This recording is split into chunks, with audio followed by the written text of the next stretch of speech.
আমাদের কাছে এই যে কলমটা আছে, আমার যখন স্বাধীনতা থাকবে তখন আমি যা খুশি তাই কলম দিয়ে লিখতে পারবো আপনি যখন কাগজটা দেবেন।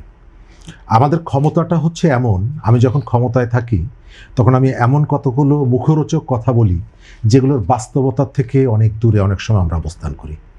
আমাদের এখান থেকে টাকা পাচার হয় না তা না। পৃথিবীর এই ধরনের আমাদের মতন যে দেশগুলো, এই দেশের রাজা রানী ক্ষমতার কাছাকাছি যারা থাকেন তারা অর্থ পাচার করেন, ক্ষমতার অপব্যবহার করেন, দুর্নীতি করেন, অর্থ পাচার করেন। আমরা সেটি 15 বছর একটা সরকার যেহেতু দীর্ঘ সময় ক্ষমতায় ছিল, সুতরাং এই সুবিধাটা তারা বেশি পেয়েছে এবং এই সময়কালে বেশ বাজেটটা ক্রমশ স্ফীত হয়েছে, বড় হয়েছে, ডেভেলপমেন্ট অ্যাক্টিভিটিগুলো হয়েছে, যার জন্য সুযোগটা তাদের তৈরি হয়েছে। কিন্তু একাধিকবার মন্ত্রী ছিলেন, একদম তাই। কিন্তু একই সাথে আপনাকে আমি মনে করিয়ে দিই, পৃথিবীকে আলোড়ন তৈরি করেছে পেগাসাস পেপার, ঠিক আছে? সেখানে আমাদের এই অঞ্চলের ব্যবসায়ীদের নাম যায়নি। পানামা পেপারসে অর্থ পাচারের অভিযোগ আমাদের এখানে হয়নি, হয়েছে। কিন্তু এই জায়গাটাকে যেভাবে ডিল করা দরকার ছিল, আমাদের সরকারের জায়গাগুলো থেকে অপরাধ আমরা দেখি অপরাধীর গায়ের রংটা কি, তার জার্সিটা কেমন, তার জার্সিটা যদি আমার জার্সির সাথে মিলে যায় আমরা তাদের বিরুদ্ধে ব্যবস্থাটা নিতে চাই না। জাভেদের যে বক্তব্যটা বলা হয়েছে আমরা অনেক দিন ধরে শুনছি, তার বিরুদ্ধে বিস্তর আর্থিক অভিযোগ আছে।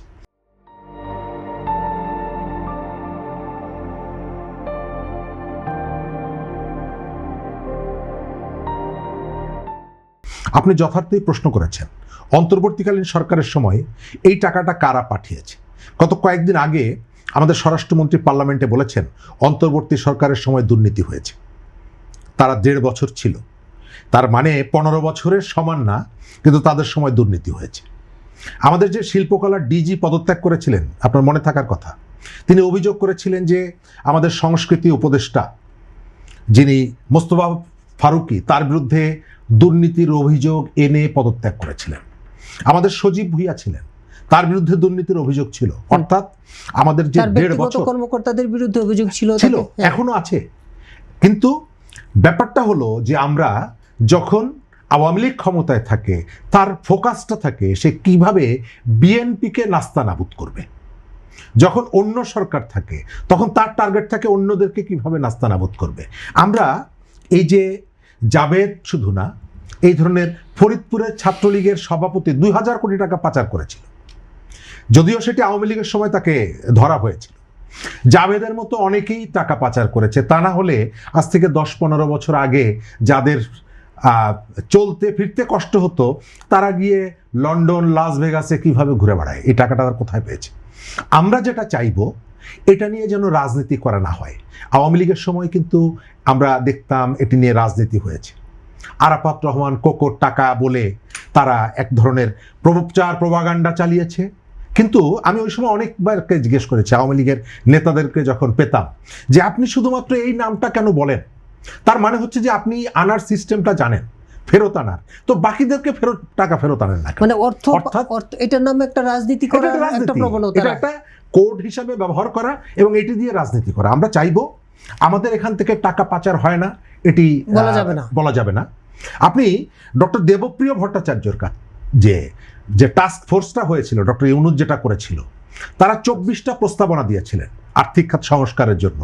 কিন্তু ওই সরকার কেবলমাত্র আওয়ামী লীগের সময় অর্থ পাচারের যে সংখ্যাটা বলেছে ওই শব্দটা ব্যবহার করা ছাড়া ডক্টর দেবপ্রিয় ভট্টাচার্যের যে কমিশন, সেই কমিশনের আর কোনো সুপারিশ তারা বাস্তবায়ন করেনি। অর্থাৎ আওয়ামী লীগকে নিয়ে রাজনীতি করার একটা কৌশল, একদম রাজনীতি।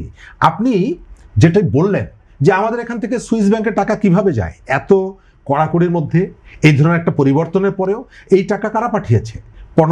5 আগস্টের পরে যারা ধনী হয়েছে তারা পাঠিয়েছে তাদের টাকা। ব্যবসায়ী হতে পারে, রাজনীতিবিদ হতে পারে, আমলা হতে পারে। এবং আমরা এখন ওই যে বললাম যে কলমটা যেহেতু আমার হাতে আছে, আমি আমার মতন করে বলছি। এই সময়কালে যারা আমলা, ডিসি নিয়োগের ক্ষেত্রে অন্তর্বর্তী সরকারের দুর্নীতি মনে আছে, তদন্ত কমিশন হয়েছিল, 4 জন উপদেষ্টাকে দায়িত্ব দিয়ে তারা দায়িত্ব শেষ করে চলে গেছে 1.5 বছরের, কিন্তু সেই রিপোর্ট প্রকাশ করেনি। আপনি যে প্রশ্নটা করেছেন ওই প্রশ্নের জায়গাটা হলো জাভেদ জাবেদদের যে টাকা আমি বিশ্বাস করি যে তারা টাকা পাচার করেছে, তাকে আপনি ধরবেন, কিন্তু কেবলমাত্র জাবেদের গায়ের রং আওয়ামী লীগের সব মতো এই কারণে তাকে ধরবেন না, আপনি তাকে ধরবেন অপরাধী হিসাবে। এর বাইরেও যে সমস্ত অপরাধীরা আছে তাদেরকে যদি ধরে আপনি যদি বার্তাটা না দিতে পারেন, জুলাইয়ের তো একটা আকাঙ্ক্ষার জায়গা ছিল আমরা অর্থনীতিতে ফোকলা করে দেওয়ায় যে টাকা পাচার এটি বন্ধ করব, এটি যদি আপনি বন্ধ করতে না পারেন তাহলে এক ধরনের প্রতারণা হবে।